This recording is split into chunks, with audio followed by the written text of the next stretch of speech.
The year was 1917. World War I raged on, and in a place called Passchendaele, Belgium, a battle began that would scar the world forever. This was no ordinary clash of armies. This was a descent into a hellscape of mud, blood, and terror. For almost 4 months, armies tore at each other in the pouring rain. The very ground turned against them, the Flanders mud swallowing men and machines whole. Shells rained down, turning the battlefield into a cratered wasteland. But it wasn't just the physical horrors that haunted the soldiers at Passchendaele. It was in this atmosphere of death and despair that something else took hold. The whispers of ghosts and stories of the uncanny. Section 2. The Mire and the Madness, Passchendaele's Cruel Embrace. Imagine, if you will, the trenches. Not just simple ditches, but a labyrinthine network of tunnels, dugouts, and frontline positions, all interconnected like the veins of a living organism. These trenches were the lifeline of the soldiers, providing shelter and a semblance of safety amidst the chaos. But now, picture them flooded, the bottom a sucking mud so thick it could swallow a man whole. The relentless rain turned these trenches into death traps. The soldiers at Passchendaele faced this grim reality daily. The rain was unyielding, pouring down in torrents, transforming the battlefield into a quagmire. The landscape was dotted with shell holes filled with water, mud, and the bodies of the fallen. The stench of decay hung heavy in the air, a constant, morbid reminder of the battle's toll. The mud was more than just an obstacle. It was a killer. Men drowned in it, suffocated by its weight. It was a silent, ever-present enemy. The mud-clogged rifles trapped horses and turned simple movements into exhausting struggles. Every step was a battle in itself. Living in these conditions, under constant threat of death, took its toll on the soldiers' minds. The psychological strain was immense, with every day a fight for survival. It's no wonder that in this environment of horror, stories of ghosts and strange phenomena began to surface.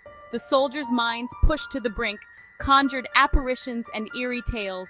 These stories were a testament to the unimaginable stress and fear they endured. The mud, the rain, the death, it was all part of Passchendaele's cruel embrace. The soldiers, weary and broken, found themselves in a living nightmare.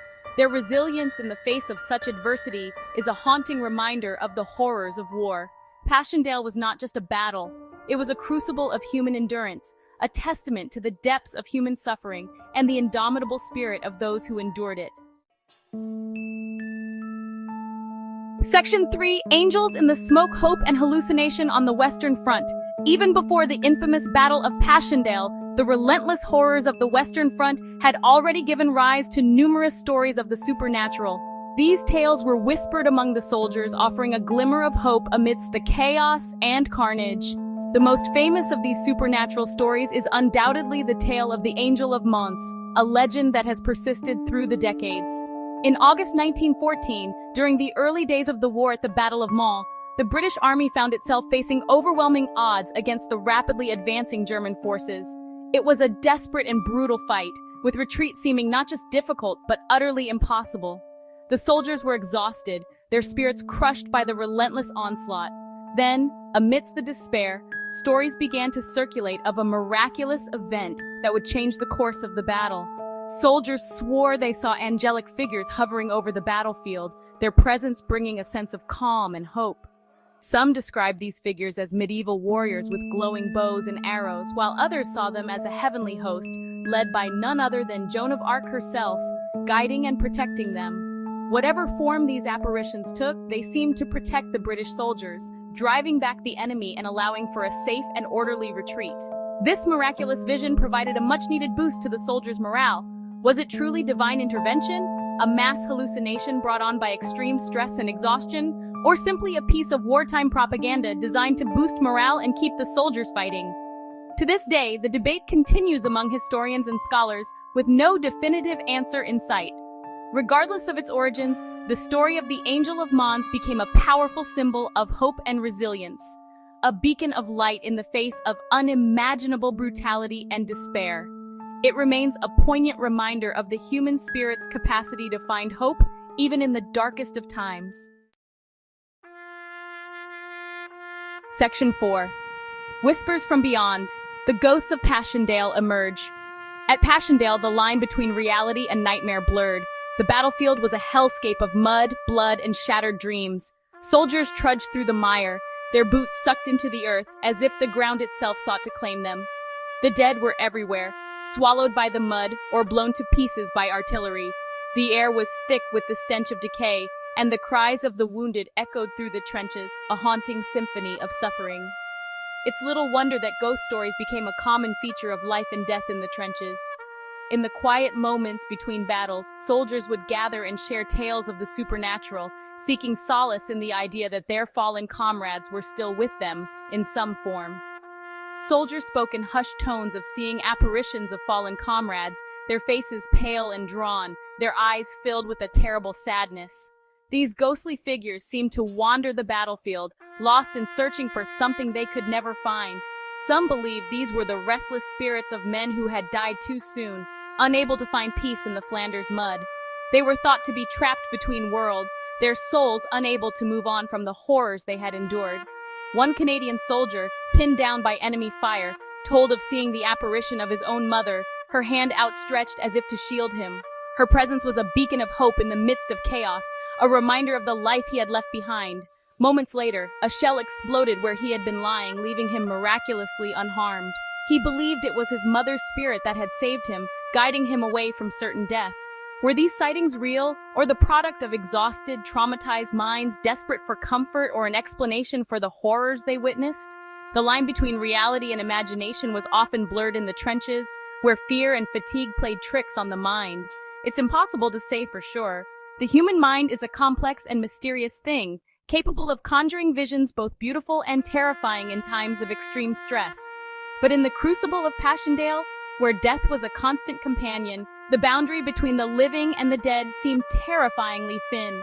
The ghosts of Passchendaele were a testament to the enduring human spirit, a reminder that even in the darkest of times, hope and memory can never be completely extinguished. Section 5. Lost in the Mud and the Mine, the Haunting of the Missing. What made the ghost stories of Passchendaele truly terrifying was the sheer number of men who simply vanished into the mud, never to be seen again. Their bodies, swallowed by the quagmire, were never recovered, leaving their loved ones with no grave to visit, no place to mourn. Imagine the psychological toll this took on the soldiers who survived. Every step through the mud could be upon the unmarked grave of a friend. Every rustle of wind through the barbed wire might carry the whisper of a lost soul. This constant proximity to death, the knowledge that countless men lay buried beneath their feet, fueled the belief that Passchendaele was a place haunted not just by memories, but by the unquiet dead. Section 6. Wild Men and Phantom Foes. Fear taking shape in no man's land. The horrors of Passchendaele weren't always confined to ghosts and apparitions. Stories circulated of other, more tangible terrors lurking in no man's land, the desolate stretch of ground between the trenches. Some whispered of wild men, driven mad by the horrors they had witnessed. These were said to be shell-shocked soldiers who had abandoned their posts, their minds shattered, their humanity lost. They were said to roam no man's land, scavenging for food and attacking anyone they encountered. Whether these wild men were real or simply a product of fear and rumor is debatable.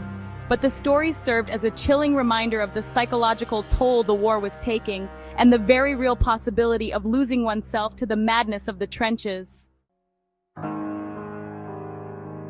Section 7. Echoes of Terror, the enduring legacy of Passchendaele's ghosts. The guns fell silent at Passchendaele in November 1917, but the horrors of that battle continued to haunt the survivors long after the mud had dried.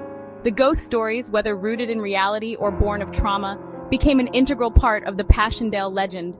These tales serve as a chilling reminder of the human cost of war, the scars it leaves not just on the land but on the minds of those who fought there. They force us to confront the darkness that can take root in the human heart when confronted with unimaginable suffering. And while we may never know for sure if the ghosts of Passchendaele are real, their stories continue to resonate, reminding us of the sacrifices made, the lives lost, and the enduring power of the human spirit to find hope and even humor in the face of unimaginable horrors.